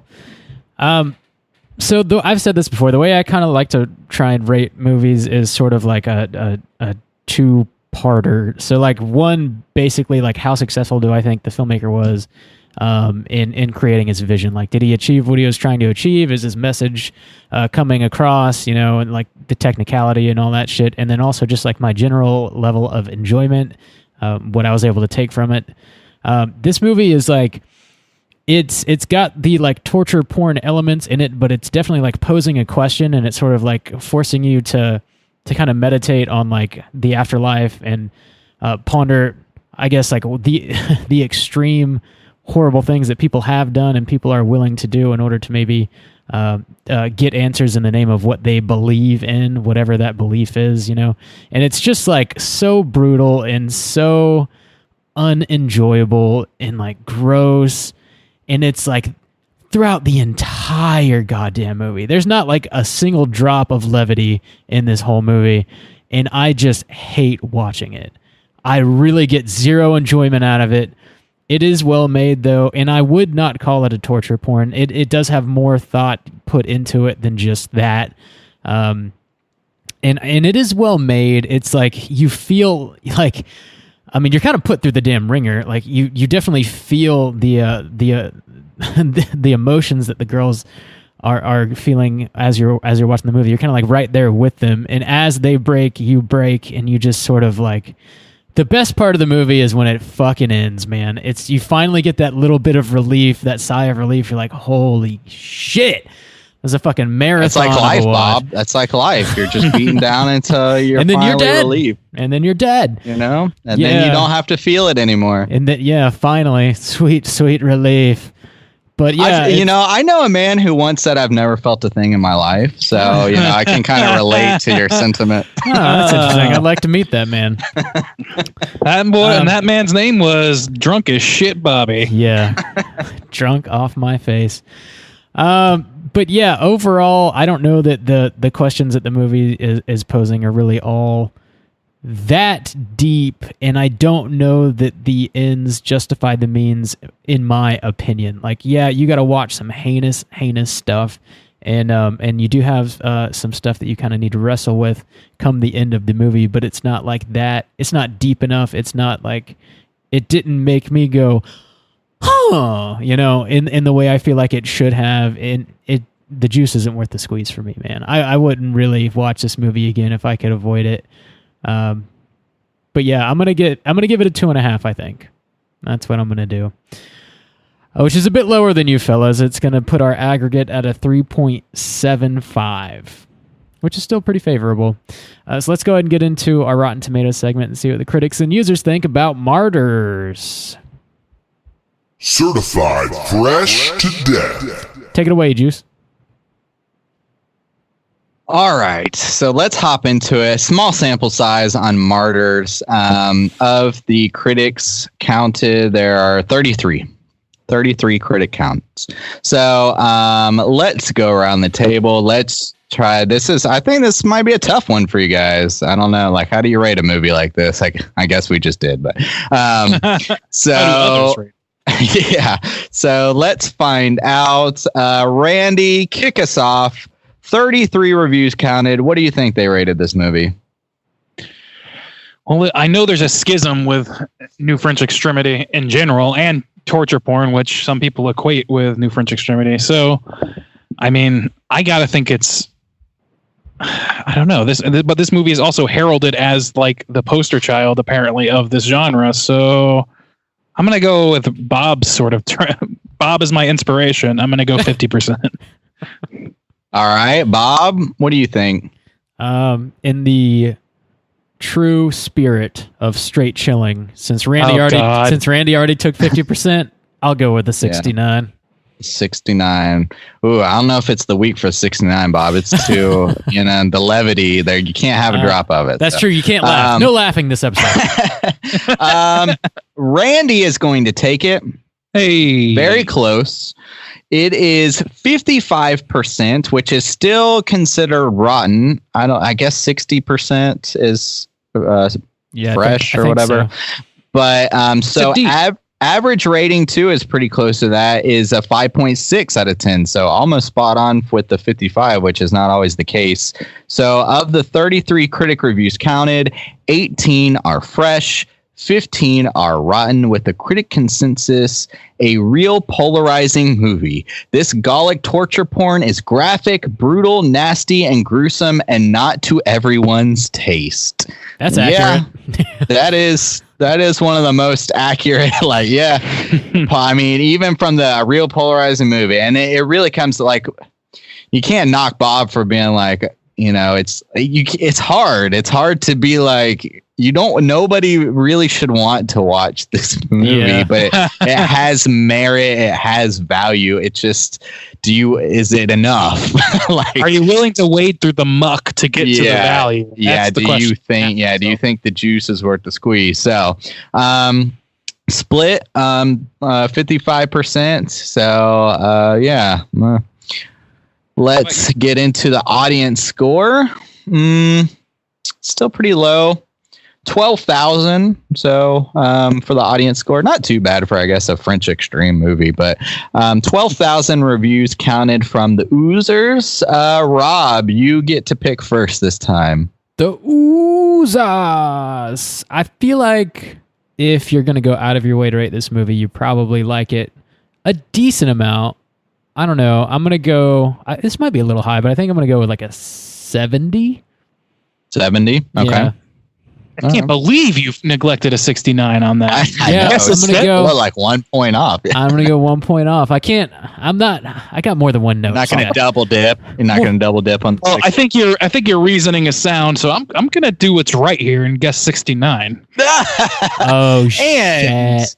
And with that, of course, Randy makes the right choice. He's going to steal it away from Bob because it was 68%. Rob had it stolen away from the old Straight Chillin' Special 69. Yep, 12,000 people rated this movie. It got a 68% with an average rating 3.6 out of 5. So what was ours? 3.7? 3.75, yeah. Hey, men of the people, Straight Chillin' Crew. You know it. We know it. Everyone knows it. We all know. Everyone. We all know. Let me tell you if you don't know. We're men of the people.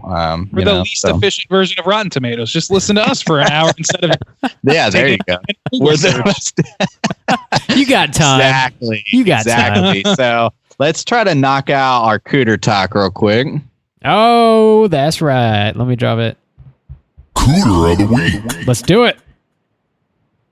So one thing I appreciate about this movie is they could have easily, and they didn't, add in the sexual factor. I was like, they could easily, like, this big ass dude beating the shit out of this girl, like, easily, like, be raping her, and they don't. So thank God for that. Like, because I don't know if I could have also thrown that in. Like, I would just been like, God damn it. Like, so the sexual deviancy on anyone in this movie is pretty much like gone. So that's something, you know.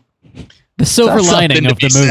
At least no one was raped. Nobody gets raped in this movie. Good God, what a silver lining. Just skinned alive. That's all. So I don't know. I mean, there's the people in this movie are just of the worst kind of people you could try to write, you know, for a movie. But is there a cooter though? Is there a cooter? I mean, I guess really the only one you could say. I don't think we get to know our villains well enough to call that specifically. They're certainly fucking the worst people that have ever lived. Maybe like Marquis de Sade level evil. They all kind of have the inflated sense of ego, you know. Oh, the pomp. Pomp is so there. I think they all have that going on. I think the Mademoiselle specifically, her attire is a little nuts in the butts. That's true. Maybe. Different. They do kind of look like Matrix people right away. Yeah, and if she's the leader, potentially she's like manipulating her followers to, you know, we don't really see that, but it could be there. You know, if she's like the leader of the fucking cult, she very well could be manipulative. You'd have to like retcon, or you'd have to side story. You'd have to solo a Star Wars story that shit to find out. Mademoiselle. Yeah, I would not watch. And that I think spin-off. even the choice of making the leader a woman, because even though like the things they're doing are terrible, like she is able to pull this off with, there is like some pompous, like we know we're like kind of right kind of thing, but it's like doesn't have the smug arrogance of like if a man maybe were playing that part and trying and like giving this spiel to her with, you know, kind of like the like of a cult leader, because it almost like does seem like genuine, even though it's terrible. Yeah, I think she believes what she's saying for sure. Yeah, and not even like in an arrogant way to where like I'm gonna teach you to like, or you know, it's just like no, this is how it is, and this sorry you're gonna get tortured. But let's get to going. Let me explain why you're gonna get tortured. And then we'll get to the torturing, the thing you're all here to see. So there's not really a whole lot of smug arrogance behind it. I mean, I think the attire and the delivery. Yeah, not in the delivery, but it is. I think it's arrogant to assume that you know how to see the afterlife. Sure, know? Yeah, but is it smug arrogance? Oh, I don't know. Well, I don't know. Who knows? I don't know. I don't know. I mean, I guess Really, of the kind people of. that we're introduced to, we don't spend a lot of time with them. So the Mademoiselle would be the closest, but Yeah. I don't think she. I think there's a difference between a villain and a cooter, right? Just Yeah. Yeah. inherently. Yeah, for sure. See, I think if like the Mademoiselle was played by a man, like it could have easily gone like Jeremiah, or like they could have really like smarmied it up, with the delivery and like telling it. But she plays it pretty straight, so I don't think I'm gonna designate. It's very a cooter matter of fact with her. Like this is just how it goes. Maybe the French don't know about the cooter yet. Maybe like- we need to educate them. all in a I wonder if day's there's work. a French term for cooter. We need to. Anybody who is still listening to us who is French, I think it's can tell us what the Napoleon. equivalent That's of a what it is. cooter is. Oh, you pulled from that real deep well of French things, you know. I'm very cultured. I know many Wow, things. Napoleon Dynamite's not French. Oh, That's I an totally thought he American-made was. film. Oh, the curls. But he I thought that can was throw a French football thing. over mountains. As I That's understand. No, that's Uncle culture Rico. right there. That's Uncle Rico. Oh, I'm sorry. Back in my day, I could throw a football quarter mile. Now that's a cooter. Anyway, that's Yeah. neither here nor there. That is a good cooter right there. Yeah. Uncle fucking Rico. What Anyway. if Uncle Rico was the cult leader in this movie? Oh. Kind of a different That movie. would have been the levity Bob was looking for. Yeah, Thank I God probably Uncle would have Rico's enjoyed that. Just throwing footballs in the front yard. I love it. Dude, Uncle Rico and Tommy Wiseau need to get together. They need to make a concur. movie. That's They need not to a real make a guy, movie. but I love that you frame it that. I mean, I to don't make know that dude's name. the Uncle Rico story directed by Tommy Wiseau, I would watch the fuck out of that. 100%. I would Absolutely. pay money for that. That needs I to would happen. GoFundMe shit. All right. Let's get into a little bit of trivia. It's totally time for trivia. Take it away, Randy. Now, when you say a little bit of trivia, you are right. There is not a ton that I found. There is sort of some adjacent trivia that I want to cover, but I'll start with the quick points here that I found immediately. Pascal Laugier, I think is how you pronounce it. Pascal Laugier has stated that he was inspired by Hostel, but instead of making a movie about suffering, he wanted to make a movie about pain, which the difference, I guess, is fairly negligible, but the result is different. So I guess he had a point in some capacity. I guess it's sort of about carrying around pain as opposed to, like, in general, like in life, Yeah. as opposed to just being tortured just cause. Anyway, Pascal Laugier has confessed that he wrote the screenplay of this film in a state of clinical depression bordering on suicidal thoughts, which is why the film is said to have a nihilistic and depressing subject matter. So that clarifies a whole lot, I think. Yeah, that makes a lot of sense. That makes a ton of sense. Of course the director was clinically depressed making this fucking movie. If you weren't before you started making it, you certainly were during. Yeah. And probably Like, I don't after. know how. Like, how do you Like, do yeah, yourself just- work without becoming fucking depressed? Yeah. Yeah. In Pascal Laugier's previous film, House of Voices, the main character is called Anne Jurin. In Martyrs, Anna is one of the female lead characters' names, whilst Lucy Jurin is the other. So it's a little nod to his previous film. Okay. And also, Blu-ray copies of Martyrs have been discontinued in Region 1, which is the American region. American area. Yep. So they do not really make this. Like, I had to get it on Amazon Prime, so it's available that way, like through streaming, through purchase, of course. But or no, it was Vudu I bought it on. Through But- digital media, you say? Digital. Physical media is not dead, Justin. So yeah, that's sort of like the real quick Just stuff. getting martyred, huh, Bob? This is My God. this is sort of Here we this go. is sort of a an adjacent piece of trivia about Pascal. Let me find the tab here. Okay, so he also created a movie called. Oh no, I lost it. That's a weird title for a movie. Yeah, it is a weird title. No, he created a movie called Ghostland, something Ghostland. Oh, I Incident forgot in the Ghostland. Incident in the Ghostland, Yeah. which I know nothing about. The poster is all I've seen, and it's literally of a girl sort of broken like a porcelain doll might be, and just a big face that's broken, which is sad and ironic considering this piece of trivia. So Pascal was directing actress Taylor Hickson for this film, who was 19 at the time. and I don't know what it's about again, but he was directing her to slam her head harder and harder into some sort of remember that, yeah, plate glass, which was, I guess, supposed to be not breakable.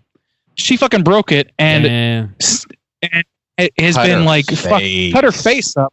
There's pictures of it, like then and now, and like they did as much as they could to sort of like conceal it, but she's got a permanent fucking scar, so like she is suing. Scar on her face. Producers. She's like a young actress. Yeah, she's 21 now. She was 19 at the time of filming. So what the fuck? Like a beautiful young actress, yeah. Like it's mangled because somebody didn't put the right glass in. Like, yeah, she's suing the producers over a disfiguring injury, as reported by Deadline.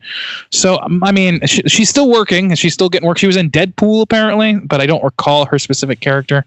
Not a huge role, I don't think, but yeah, she got fucked up, and Pascal isn't directly named in the lawsuit, which is interesting because the way it's described on Deadline is he was directing her at the time. He was the one telling her to hit harder and harder, and she asked somebody on set whether or not it was going to break. She's like, "Is this isn't going to break, is it?" And they're like, "No, just hit it harder, hit it harder."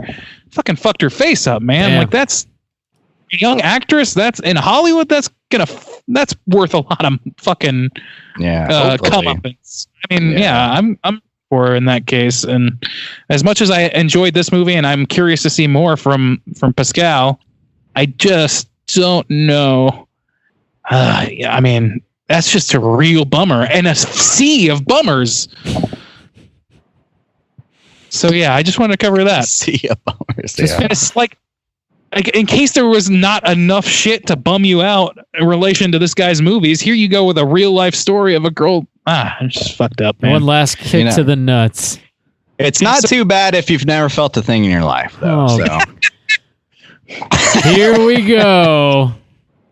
Oh man, you're really feeling that, huh, Bob? Don't let other people make your drinks. That's what I learned that night. I gotta bring that up it's probably been a couple of years since that's come up. Yeah, it's a hard lesson, but I learned it. I do feel things. Who knew? Yeah, so that's it for trivia, really. Like I said, there wasn't a ton. Okay.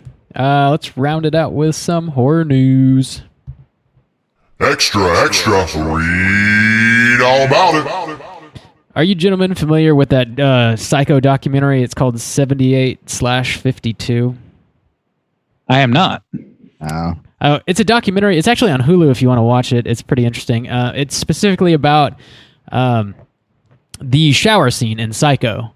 They interview a bunch of people about it. I guess I'm trying to remember what the two numbers stand for now. It was like 78 takes and 52 cuts or something like that. I never realized there were that many cuts in that one specific scene. Good lord! But there's a ton in the shower scene in Psycho.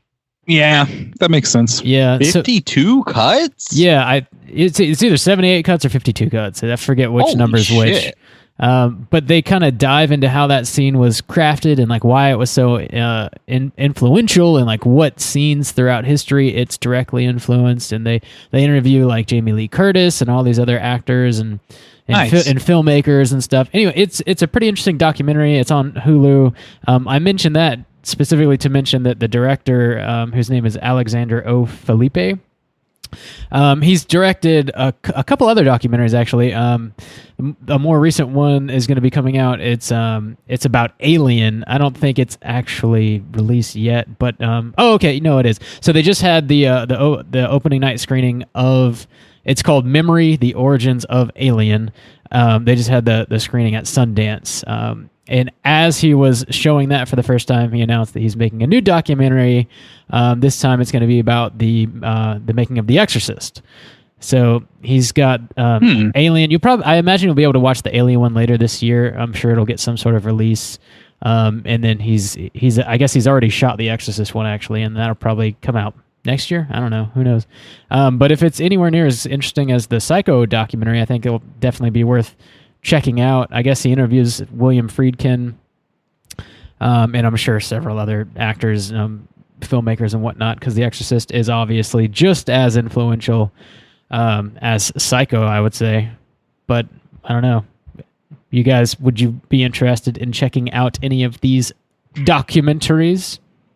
Sure, I like watching this sort of thing. Like I brought up Ryan Hollinger earlier because he's I don't know on the same level or what, but like I like sort of like immersing yourself in one very minute detail of cinema, especially horror stuff, because it makes me feel like I'm actually doing this with some knowledge behind my brain, which is absolutely not the case. But yeah, I'll check that out. I'd be interested to know more, especially like Psycho. Yeah, that's so immeasurably iconic that it's so fucking important in terms of horror history that, yeah, of course I would. Yeah. I don't. It is interesting. It's not something that like really like I'm rushing off to see. You know, there's like so many documentaries now these days. It's like I don't know. Sometimes I just want a little fiction in my life. You know, I need to take a break. You watch this little documentary called Game of Thorns? It's really good. About to wrap it up. The old Game of Thorns. Yeah, Crown of Thorns. House of Corns. That's gonna be like the religious version or whatever they always gotta do those like knockoff shows where it should be Crown of Thorns t-shirts. It's probably just gonna be a mall kiosk t-shirt in the heartland. Gracious. We also watched a couple trailers wanted to talk about. The first one is for a movie called Nightmare Cinema, which is a horror anthology that was created by Mick Garris. It's got 5 shorts with 5 different directors, one being directed by Mick Garris, Joe Dante, David Slade, Raihi Kitamaru, and Alejandro Brujes. Anyway, the trailer looks pretty interesting. It looks like the wraparound segment is there's some sort of I guess a movie theater that's showing these shorts, and there's a guy who's like up in the booth changing the reels, and it's played by fucking Mickey Rourke, which is kind of interesting. Mickey. Yeah, he's the curator, I guess, at putting these shorts together. And the little clips that you see in the trailer, it looks like they look pretty solid. Like I was a little bit surprised. I don't know what the budget is. I'm sure it probably wasn't quite that much, but it looks like there's some decent production value in them. I don't know, like the last couple of anthologies I feel like I've seen were ultra low budget, and I guess I was just expecting this to sort of follow suit, but it looked relatively well crafted. It's got some pretty big names too, Mick Garris and Joe Dante. I don't know, what did you guys think about the trailer? I gotta say, at first, I was really, really disappointed, mainly because I thought they were finally making our movie about our resident serial killer, Drew, who projectionist. Who is a projectionist. I was like, oh, we getting a horror movie about a projectionist? And then it turned out to be an anthology, and I was like, well, god damn it. They like teased me with that. It's like, oh, man, this is the Drew story right here.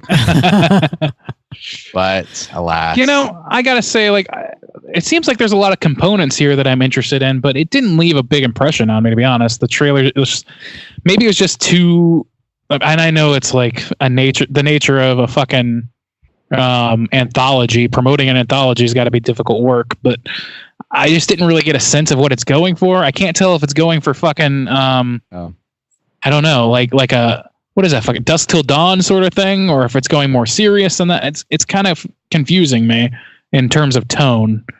Yeah, I don't know. I'm not sure whether I'd want that either one of those. I'm not sure. I'm just not sure. Yeah, I found a little blurb that kind of specifies exactly what the movie is about. It says a series of down-on-their-luck individuals enter the decrepit and spine-chilling Rialto Theater, only to have their deepest and darkest fears brought to life on the silver screen by the projectionist, a mysterious ghostly figure who holds the nightmarish futures of all who attend his screenings. By the time our patrons realize the truth, escape is no longer an option, for once the ticket is torn, their fate is sealed at Nightmare Cinema. So yeah, I guess there is like a spooky projectionist. He's not just a normal dude. I don't know. I'm intrigued enough to watch it. I like Mick Garris. I like his movies, and also he's got a podcast that I listen to on occasion called Postmortem, and he just seems like such a genial person, like the coolest uncle that you could have almost. I don't know. He seems like a neat guy. So I'm down just because he's attached to it, honestly. Yeah, I think it has potential. Like you said, like between Joe Dante and Mick Garris, who are people that I'm familiar with, it listed some of the credentials of the other directors, but not all of them are films I've seen. So yeah, but between those two, like that's enough to get me sitting in front of a screen and watching this thing for sure. I just don't know for sure what I'm in for. Yeah, I hear you. We also checked out another trailer. Speaking of Ted Bundy earlier. This movie is called Extremely Wicked, Shockingly Evil, and Vile, which is the, I guess, fictional version of Ted Bundy. I don't think it has a solid release date yet, but it has kind of an interesting cast. Zac Efron is going to be portraying Ted Bundy. It's also got John Malkovich in it, Haley Joel Osment, which is interesting. I don't know why. I always get a kick out of like adult Haley Joel for some reason. But yeah, he's doing his thing. He is doing his thing. I like him. He seems like a cool guy. I was a little bit surprised that like Zac Efron seemed to be doing a decent job in the trailer anyways. He seems like a decent casting decision. And I agree with that. Yeah. Yeah, I thought so too. I was like, damn, Zac Efron. I mean, pretty solid. Yeah. If you're gonna cast Ted Bundy, like his whole shtick, like if you're to distill down the serial killers into a elevator pitch, he's the handsome, charming, everyday Republican fucking serial killer who murders people for the fun of it or whatever. Like he's the looker. He's the guy who conceals it so well that nobody even believes it once they're told. Yeah, he's the waspy, turtleneck wearing, VW bug driving guy you take home to meet mama, have meatloaf, mashed taters. If the whole idea, like if this idea that has resurged because of the documentary about Ted Bundy about women finding him attractive or just, people finding him attractive, I guess, like that's that. If that's like what you're going. Oh, Randy, we lost him. See ya. Whoa! I said, see ya. Okay. Oh. I said to see ya. I said to see you. So anyway, he's a good choice. It's a good choice. Yeah. You're going to pick how quickly you hop back in. Yeah, that was real quick. Good job, Randy. The internet cut out for like a second. But, you usually like pause for longer than that. Like just pause-wise robot. I was kicked from the room. That doesn't usually happen. Yeah. Anyway, technical issues aside, I think it's a good cast. I mean, you're going to have a sex symbol so that people feel like... horny. Yeah. So people can feel like conflicted about like, yeah. I wish I wasn't attracted to this piece of shit. Yeah. True. As it should be. And also, I didn't mention this prior, but the same director, Joe Berlinger, who directed the Ted Bundy tapes, also directed this movie, which is kind of interesting. So he's all up in Ted Bundy's business. Yeah. That's interesting because I was going to praise that documentary and sort of not shit on this trailer or anything, but I feel like the tone of this trailer is another like tone issue to me. Like, if the movie is as lighthearted feeling as this, then I think that's where we get into the quagmire we were talking about earlier of like, are we stopping like being like grotesquely interested in a piece of shit and starting to glorify him a little bit, even if it's on accident? Like, I don't know where that line is. I don't think we as a society have decided where that line is, or if we have, we certainly haven't committed to it. So for me, I'm just kind of like, I don't know, man, this feels a little like, it feels like they're going for a Coen Brothers feel. And that's like, and not like, No Country for Old Men, but like fucking Raising Arizona or some shit. Yeah. Like it shouldn't be this comedic feeling to me, but I don't know. Well, I guess we'll see if the trailer is a true representation of it. Yeah. Time will tell. So, yeah, I'm sure that'll come out later this year, and if so, I'm sure we'll be talking about it. But that's pretty much all I had for the news, anyways. So next week we're going to be back with another episode. It's going to be an extra special episode number 200. In lieu of doing a proper movie review like we always do, it's going to be a bit of a retrospective. We're going to have a look back at the last 100 episodes or so that we did. Episode 100 was similar. We did a review of Get Out as well, but we're going to try some new things, some different things. It's going to be a bit of a surprise. I'm not going to tell you.